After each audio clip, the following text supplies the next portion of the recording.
तो भूगोल का एक मोस्ट इंपोर्टेंट क्वेश्चन है, सुएज नहर और पनामा नहर में अंतर, जो 4 नंबर पे बोर्ड एग्जाम पूछा जा सकता है। देखिएगा, सुएज नहर जो होता है, सुएज नहर जो है वो मिस्र अधिकार में आती है या मिस्र के अधिकार में होती है ना, या सुएज नहर पर, ऐसा बोलना है, सुएज नहर पर मिस्र का अधिकार होता है। और पनामा जो नहर होती है, मोस्ट इंपोर्टेंट बेटा 4 नंबर का, पनामा नहर जो होती है वो संयुक्त राज्य अमेरिका के अधिकार में होती है, या पनामा नहर पर संयुक्त राज्य अमेरिका का अधिकार होता है। क्या होता है बेटा? अधिकार होता है। आगे देखना, सुएज नहर जो है वो भूमध्य सागर को लाल सागर से जोड़ती है। तो इसको ऐसे याद रखो, भूला, मैं भूल गया, क्या भूला, ये सुएज नहर भूल गई, भूला, तो भूला मतलब भूमध्य सागर को लाल सागर से जोड़ती है। फिर पनामा नहर जो है वो, उस पनामा नहर जो है, ये पन्नावा जो है, इनके लड़के का नाम है क्या? प्रशांत। वो अटाले का झंडा करता है। तो अटाला बंगाल एरिया वाला मैटर है इसमें, प्रशांत। तो अटलांटिक महासागर जो है वो प्रशांत महासागर, दोनों के साथ महासागर आएगा। अटाले का झंडा करता है प्रशांत, तो अटलांटिक महासागर को प्रशांत महासागर से जोड़ती है। फिर सुएज नहर, इनकी दूरी आपको याद नहीं होती है, परंतु इसको भी एक ट्रिक से याद करना है।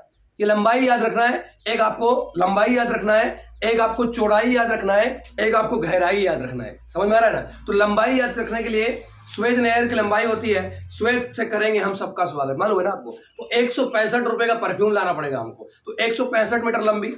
फिर चौड़ाई को नापने के लिए कुछ मत करिए, 1 रुपये हटा दीजिए, 65 रुपए का चौड़ाई के लिए एक पर्दा लगा दीजिएगा, वो 65 मीटर क्या हो गई?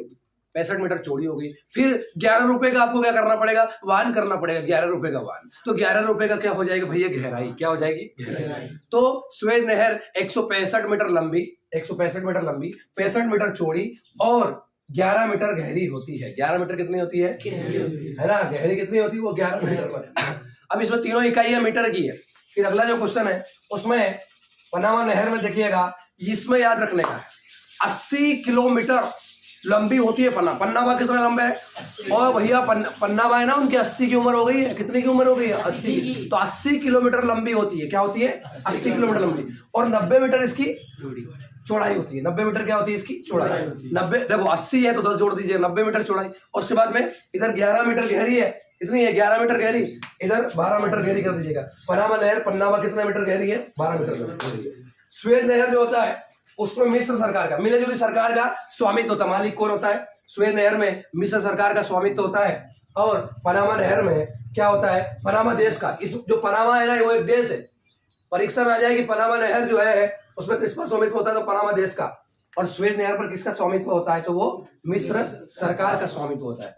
फिर जो सुएज नहर है उसमें ईंधन की पर्याप्त सुविधा होती है। सुएज नहर में ईंधन की पर्याप्त सुविधा होती है और पनामा नहर में ईंधन की प्राप्ति का अभाव होता है।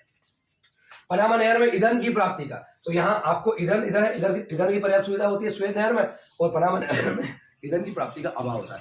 मेरी आवाज में थोड़ा सा प्रॉब्लम है, पर आप लोग चैनल को जरूर लाइक कीजिए, शेयर कीजिए, सब्सक्राइब कीजिए, अपने दोस्तों के साथ शेयर कीजिए। देखिएगा, बहुत मोस्ट इंपोर्टेंट क्वेश्चन भूगोल का ये क्वेश्चन कंप्लीट है। चलिए, थैंक यू सो मच, मिलते हैं अगले वीडियो के अंदर।